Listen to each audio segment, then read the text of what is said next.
Hello, and welcome to the Inclusion Solution Live podcast. My name is Gabby Gonzalez. I'm here in the studio live with Mary Frances Winters, our founder and CEO.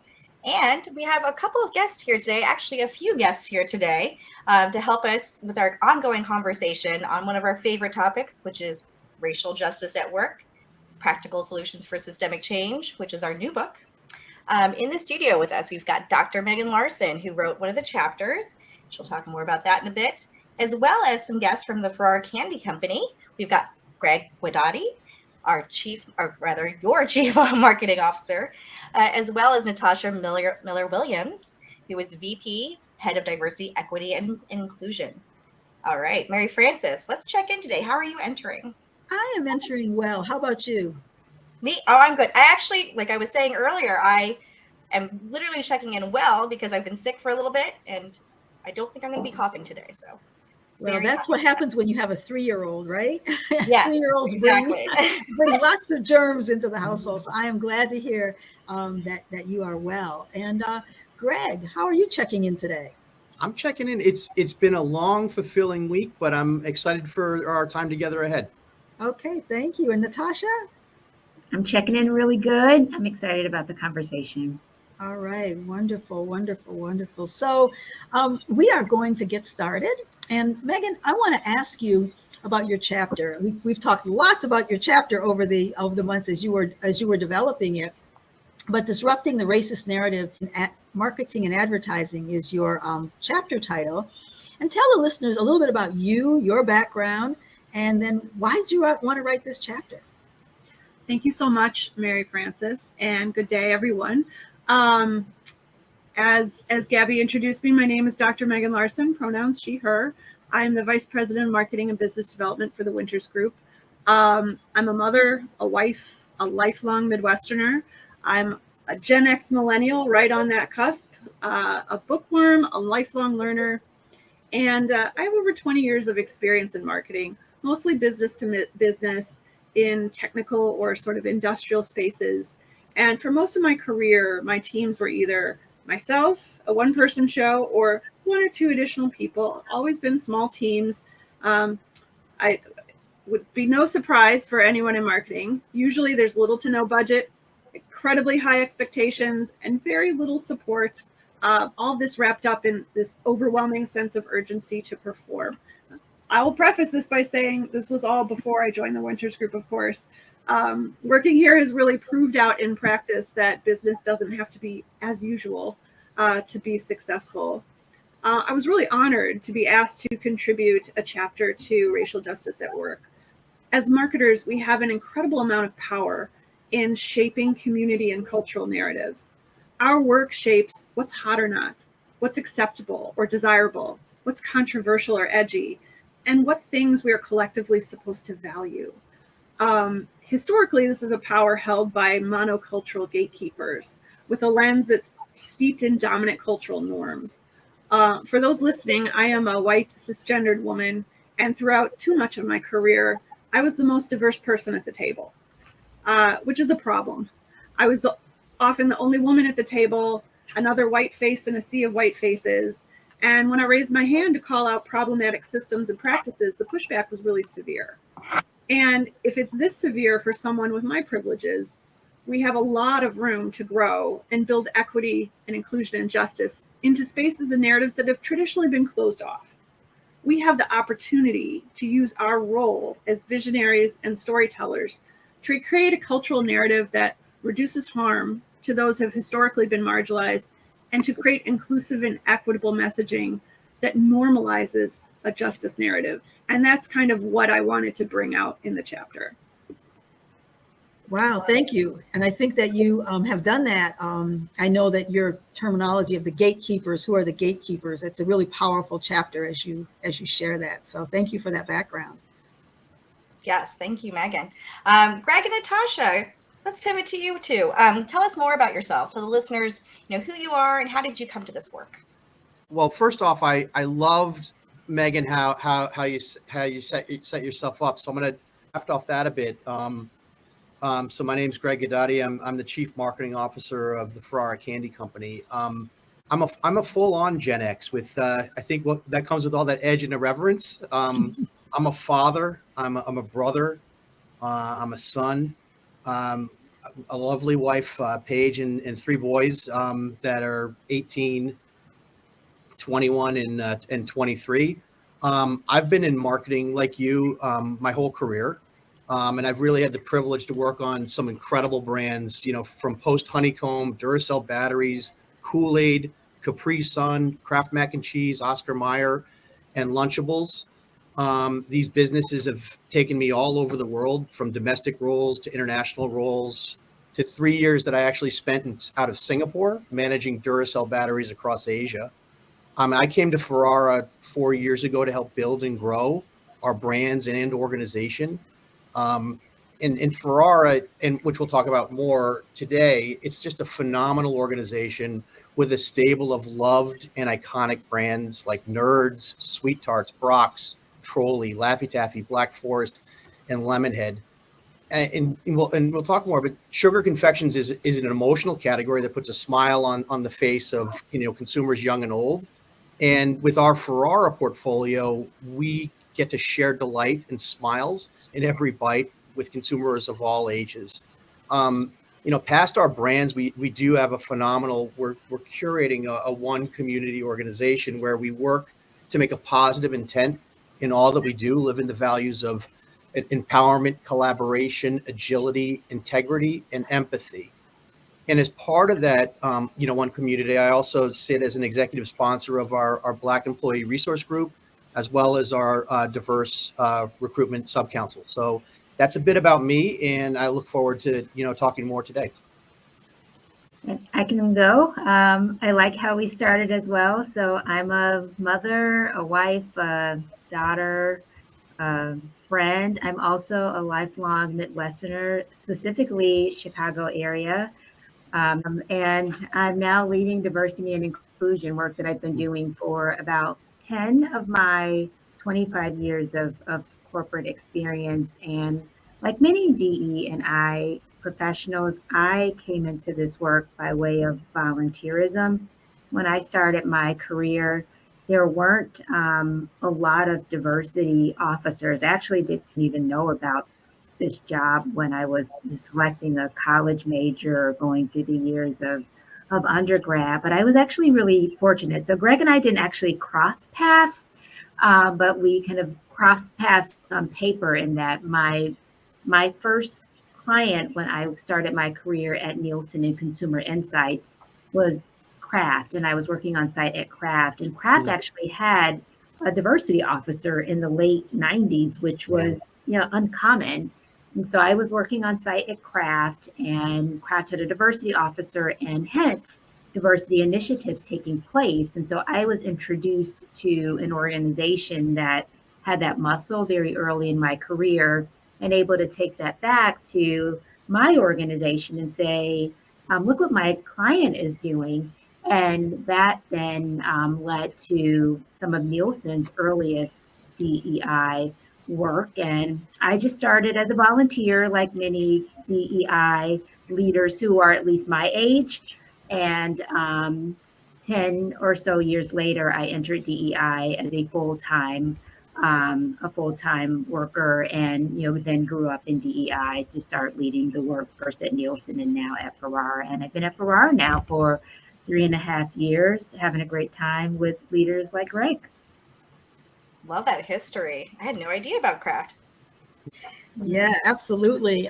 Thank you for that, both of you, for those introductions. And we are honored to be your partner in some of your work and supporting you in some of the great work that Ferrara is doing as well. So, this book is called Racial Justice at Work. So, Greg, I want to ask you, when you hear that term, racial justice, what comes to mind for you? Yeah, I think when I hear the term racial justice, I go to the notion of equity. And I think the importance of embracing equity as a practice, both across our organization and with our brands. And I think I talked about building one community at Ferrara. And with that one community, we're embracing that concept of equity across the gamut. How we recruit, how we train our teams, how we calibrate performance, how we celebrate. with a consistent experience. So when you think about, if you operate as one community, that's not just the headquarters. That's how we operate in each of our plants, how we show up in each of our sales office. So if we're going to celebrate the great wins that we had this season with Valentine's Day, we're going to have a consistent celebration across each of those sites. And I think past that, it really is this element of, when we're recruiting, making sure we're taking the time to learn about the individual and drive on, metrics of, what works from having a growth mindset versus where you went to school, as an example. Mm-hmm. And then I think with our brands, it really goes to all elements of the marketing mix, how we're communicating and connecting with our consumers where we are. And we'll talk about some of the things we're doing with our brands, but also how do we drive availability, like having the right pack sizes that can be offered broadly across all classes of trade, whether it be from a small convenience store to a national convenience store to a mass merchant to a club. Yeah, thank you so much for making those distinctions, because what you just said, if it's a small, grocery store, if it's a larger chain, then you've got to have strategies that meet those needs. And so equity means that you're tailoring, what you do versus a mindset that might be more about equality. Well, we just treat everybody the same. So one Ferrara doesn't necessarily mean that everybody's going to do everything exactly the same way. But there's this sense of unity and sense of belonging, right? This sense of, you mentioned that you were talking about the recruiting, looking at the individual, right? Yeah. I think it is, and it's like, I think there's a lot of credit that I would love to personally give to Natasha, because as we sat and said, who do we want to be as an organization? What's the difference we want to drive? And, what's the change that we want to see as an organization? Because I think there's inherent power in diversity. There's inherent power in different points of view, and you want to make sure that people always have that voice and feel comfortable having that voice. Because even, as a young ABM, recognizing my privilege, I wasn't always comfortable speaking, and that was because of the environment in which I worked. Whereas, having that experience from the seat that I came from, trying to, operate with that level consistent with our values of empathy and empowerment. How do you create a forum where no idea is a bad idea, and maybe the bad idea is a bad idea, but it could be the start of a great idea, and you kind of just set it up that way. Right. Yeah, that's great. Natasha? Yeah, I really appreciate everything that Greg just shared here. And when we established our DEI priorities, we had 3. They were people, product, and purpose. And we really wanted to make sure that we were thinking about this through the lens of all of those areas, especially as a consumer packaged goods company, because we knew for sure that this work could impact our workforce. And that's largely what the people side is. Like, are we looking at things through the lens of making sure that we have a representative workforce, like representative of this community where we live, and we are bringing in and retaining a workforce that looks like where we can hire from. And so that's one example of justice to me. And then from a purpose perspective, I happened to join just a couple of months before the pandemic, and so we had our strategy launched before the global health crisis, but then we were able to lead during that health crisis with purpose as a pillar, and to really select partners, community partners, and organizations aligned with our values, the values that Greg just mentioned, such as integrity, collaboration, empathy, etc. And that's also justice as well, racial justice as well, because we wanted to make sure that we were directing both dollars and in-kind giving right here where the majority of our production facilities are located, because our frontline workers were actually still working during the pandemic. We kept those doors open during the pandemic. And then from the product perspective, which I know we'll talk about in a little bit, it's really just how do we think about those partnerships with the brands and, that messaging and, not marketing on stereotypes and those sorts of things, which, we really partner deeply with Greg's team, and I'm really proud of what we've been able to do with that work.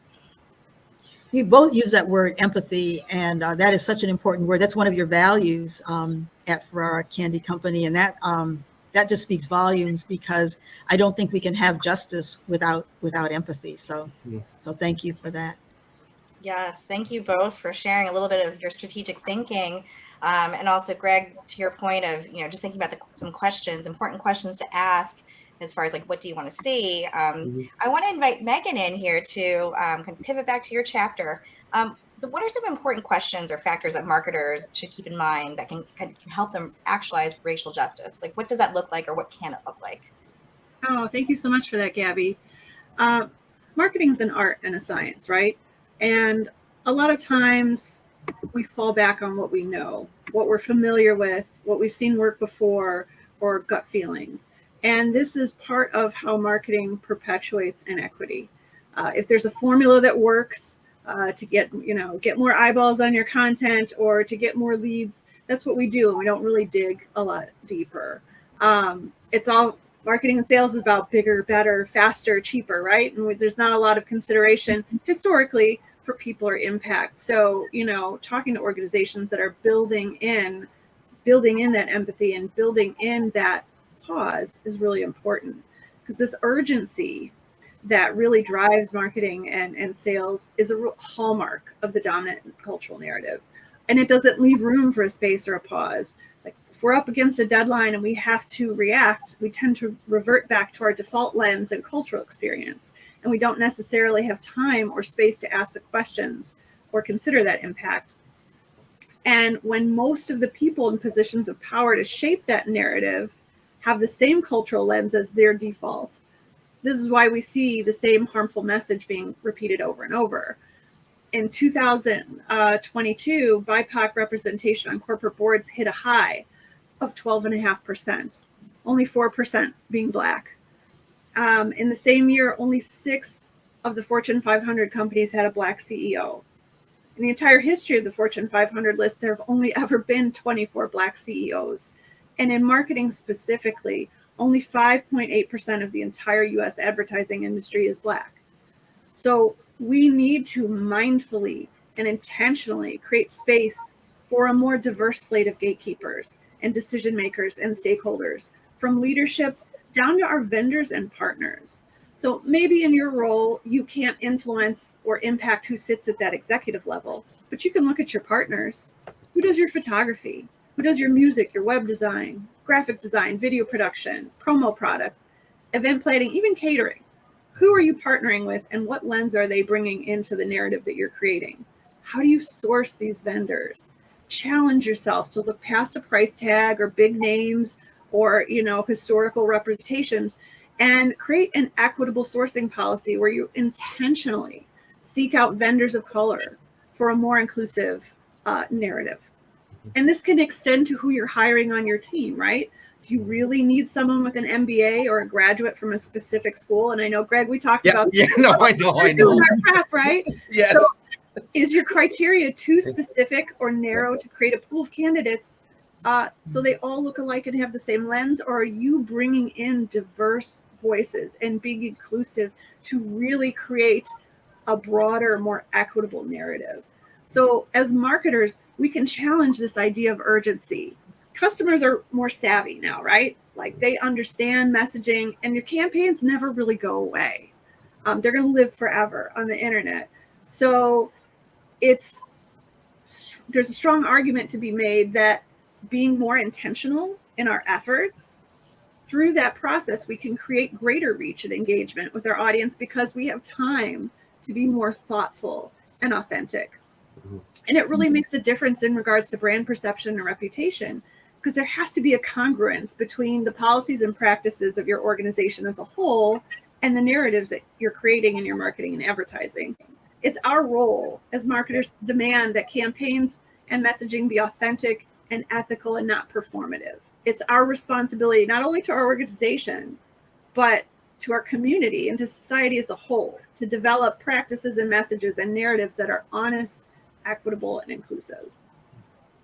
Wow, thank you so much for that, Dr. Megan. And what I heard was intention, the idea of pausing and asking questions, right? And so if you're moving so fast, there's no time really to ask those questions. But in the long run, so if you're looking at the short-term gain versus the long-term kind of sustainability, and making sure that's what equity and justice is all about. Who's not at the table, right? You gave some compelling statistics, right? Who should be at the table, because how are we being inclusive to recognize who our customers are? Who are those gatekeepers? And yeah, so we're going to hear now from Greg and Natasha about some of the things that Ferrara is doing in the area of equity and inclusion, so we can get some specific examples. Yeah, some of the things that we focused on as you were sharing some of the different metrics were around being as transparent as we possibly could so that we could be held accountable.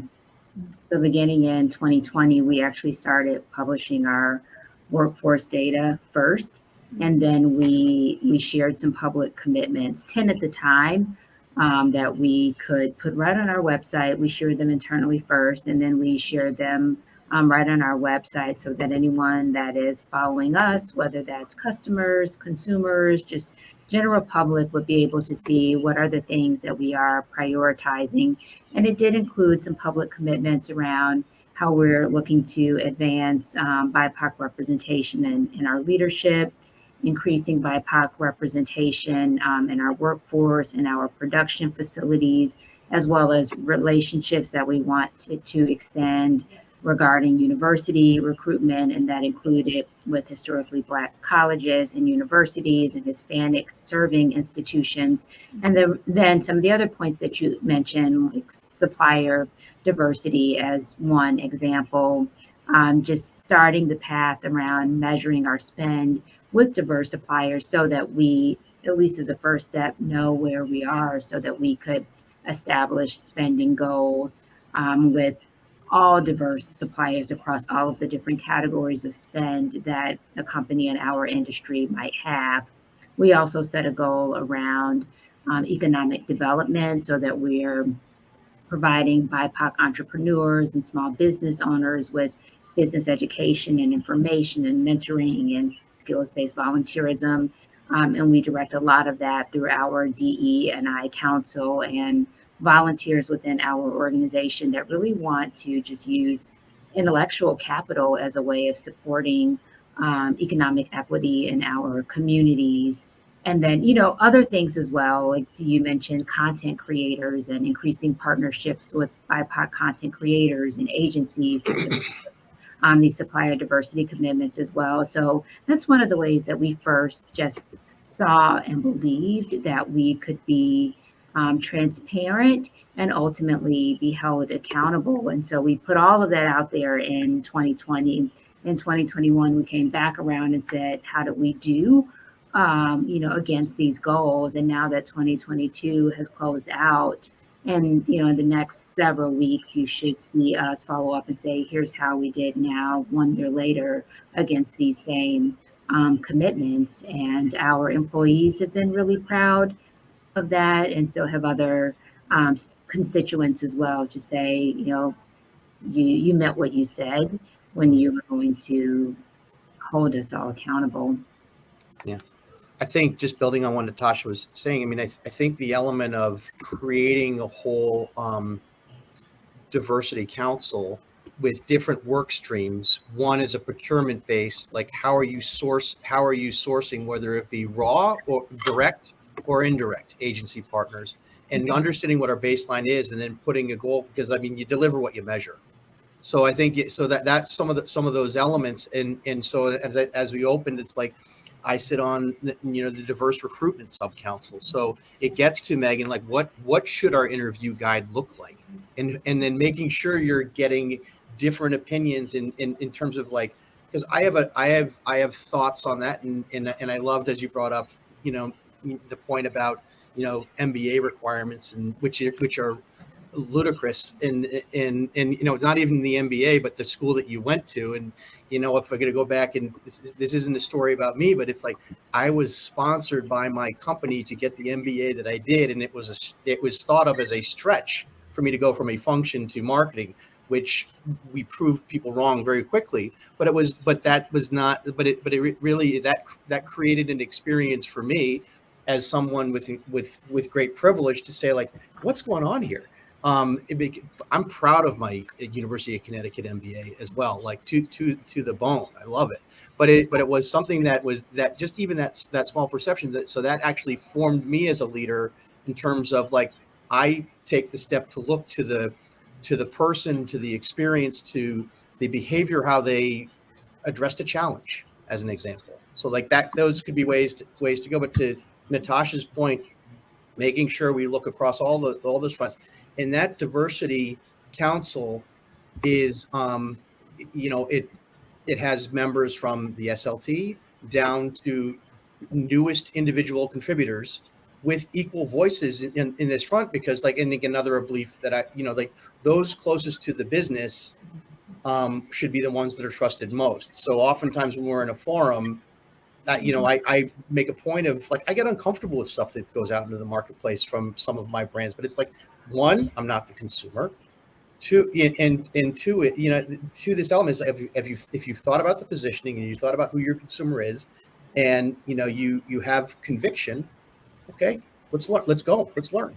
And I think that gets the elements, because I often will ask of my team, and that's not even in my function, but if we have a challenge, and say, okay, if this were your company, what would you do? And I think that's a pretty empowering question that you could ask of anybody, and to give them, because if this were your company, what would you do? Okay, and then let's discuss that. I got inspired, Megan, by some of the things that you said, and then I wanted to reinforce some of the stuff, how we're operating from a brand perspective, bringing empathy and equity to our brands. We're really doing that by linking our brands to business resources groups. And so, like, based on the brand, its positioning, and the consumer, we've linked each of the brands to a business resource group. So, and this is how it drives some of our go-to-market. So, not only, it's like it provides, a broader opinion, so stakeholders within on the brand, and also, so, and creating giving people a stake in the result, and the actions we're taking. So, I think our best in class example is, the work we do with Now and Later in communication and amplification platforms, harnessing Black influencers and recognizing the chew. So, like, if Now and Later is a long lasting taffy chew that's loved by African American consumers, like, and there's this element of, because it's got that long, it's about, like, recognizing that grind and that optimism to get to, the recognition of my work. So that, our whole platform is recognizing the chew, and our element of, okay, I see what you're doing and I appreciate that, and keep driving. So, like, that's one element, and it's very tied into, Black enterprise, and some of the work we're doing with universities and recruiting as well, but really seeing that as that authentic. And there's a lot of user generated content that's authentic. And so that's like Now and Later. Sweet Tarts, partnering a product that is, both sweet and tart. It's across forms. It's a beautiful portfolio. Partnered with LGBTQ, BRG, and some of our social and digital activations. Until how do we represent ourselves, but really, as well as, like, winning in our backyard, and how Sweet Tart shows up, like, as in the Pride Parade in Chicago. And I think finally, I don't know, Trolley, our core consumer is a Gen Z gamer. So there's that unique lens to how we show up with that level of non-conformist irreverence, whether it be with specific properties, but, like, how are we driving that with Gen Z gamers? But then, even more importantly, like, we have with the Hispanic consumer overlay, how does that reflect with that consumer? I think those are just a couple examples of things we do across our businesses and our brands. Thanks for that, Greg. I did want to lift up something that you mentioned that was really, really important. You said that some of the promotions or some of the messaging that goes out in some of the brands make you uncomfortable, but you trust the messaging, you trust the people that are putting together and the authenticity. And I think that's a really important point, that as a gatekeeper, you realize it's not necessarily about your comfort.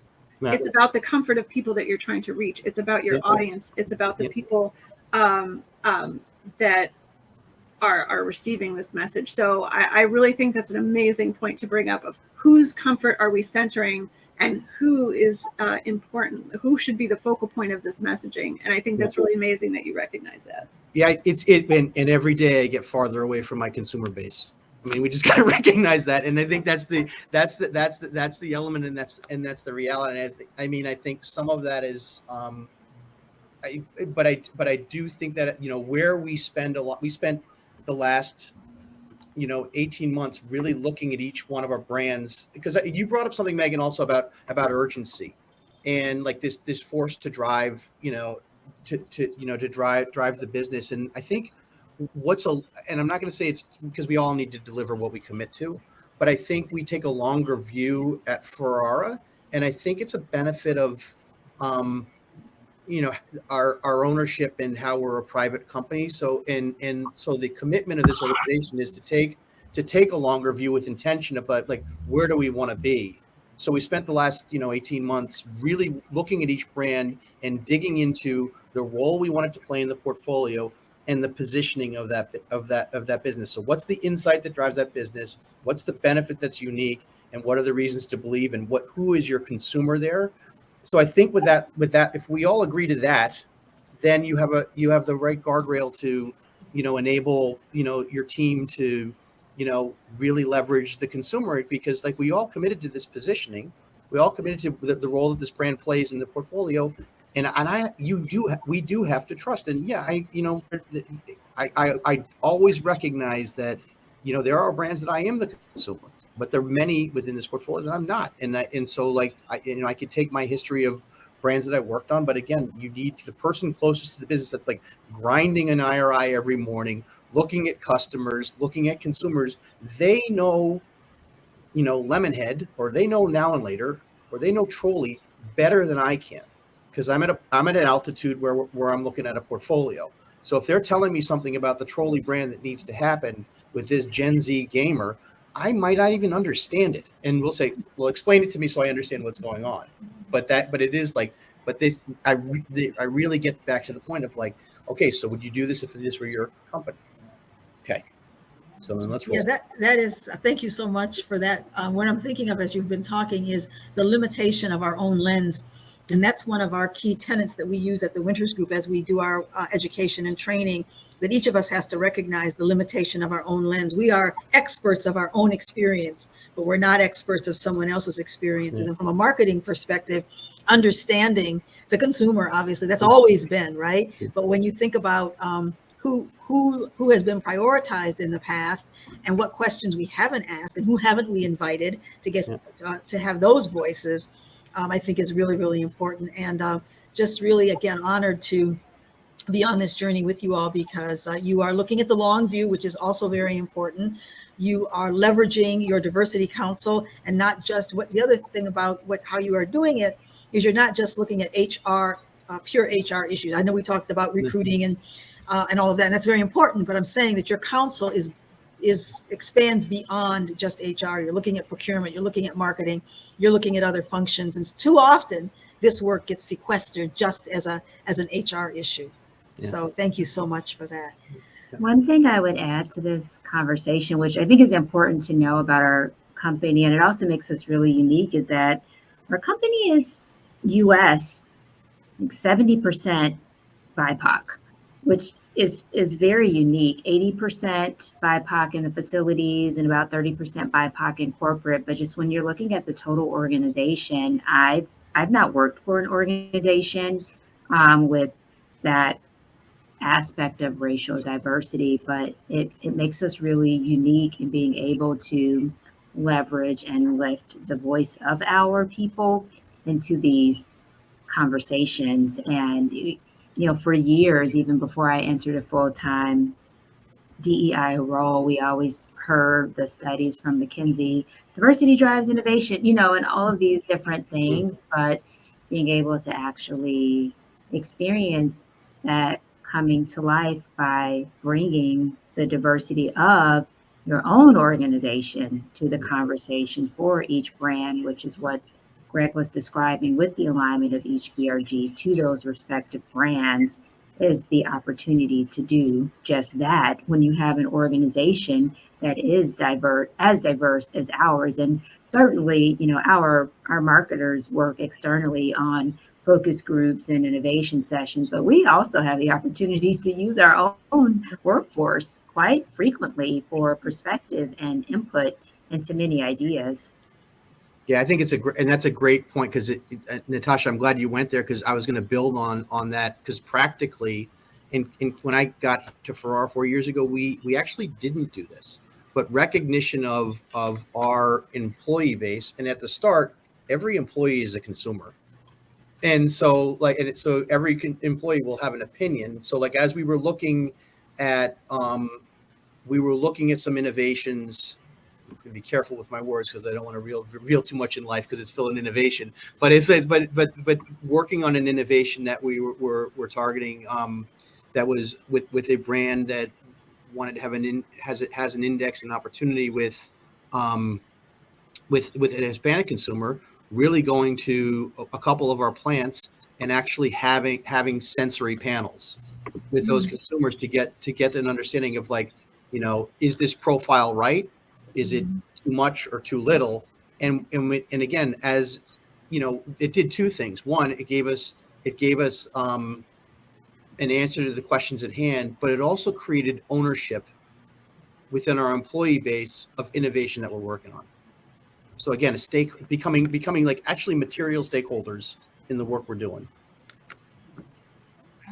Greg and Natasha, it's very clear you value everyone's input at Ferrara, so thank you for that. Also, Greg, you're very good at your job, because my mouth is watering now. You talking about all the candy. So, we're approaching lunch too, but okay. I think it's just you talking about lemon heads and trolley. Yeah. So all of that, it's so much work, and this can be exhausting work. It can be fatiguing work.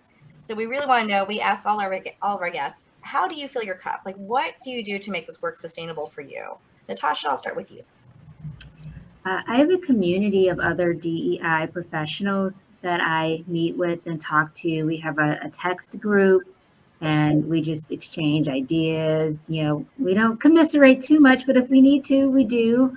And that group is a cup filler for me. And then also therapy. I actually just, set on the path to find a new therapist, because I had, had a lapse in working directly with one. And I was just I went on a mission. Everyone in the household was getting a therapist. I was I'm getting an individual therapist, marriage therapist. My kids are getting therapists. I completely believe in therapy to just work on your whole self. And so that's the other one for me. Love that. Thank you. Greg, how about you? Yeah, I think for me, and on the business front, I really try to do everything I can to bring the outside in and kind of stay focused outside, because you can get really hung up within the walls of your office. I think I'm a cup filler is always meeting with customers for me, and joint business planning or innovation reviews. And like we talked before, I just came back from the National Confectioners Association. It was the state of the industry. So it had, 90 different customers, 900 people, manufacturers, suppliers.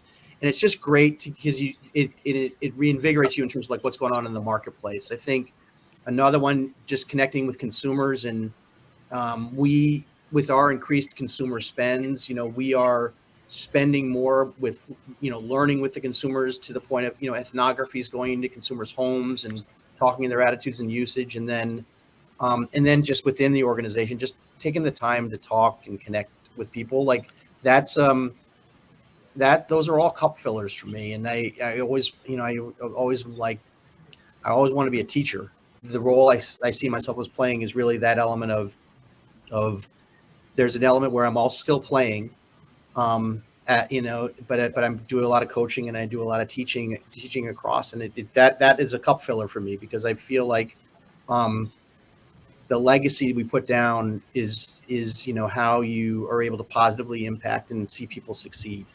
And then I think just on the personal front, exercising, which I don't do enough, but I through the winter, I mean, like Chicago, I forgot to bring out, like in the open, I'm like, yeah, I'm full East Coast, Stamford, Connecticut. Like I'm proud of where I came from. So I'm not a Midwesterner. So, but I will ride through the winter. I'll run through the winter here.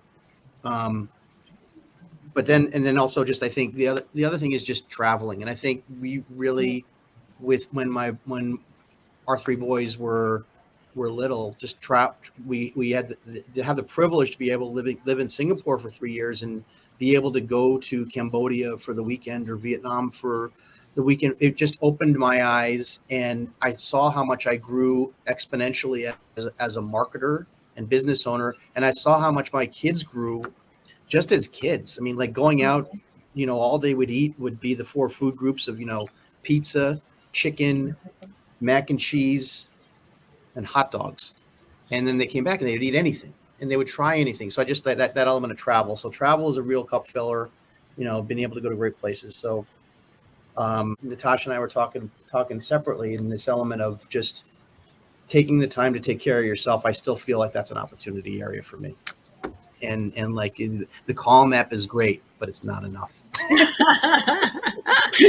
Oh wow, this has been amazing, and I'm glad that you got in that cross-cultural experience that you and your family had, because I think that is so key to helping us to for empathy, right, and for cross-cultural understanding. So that is great. So thank you both so much for taking the time from what I know are extremely busy schedules to be guests on this podcast. Thank you, Dr. Megan Larson, our Vice President of Marketing and Business Development. And always thank you, Gabby, wonderful co-host. I'm sure that our listeners will gain a great deal from this conversation. So we really, really appreciate you.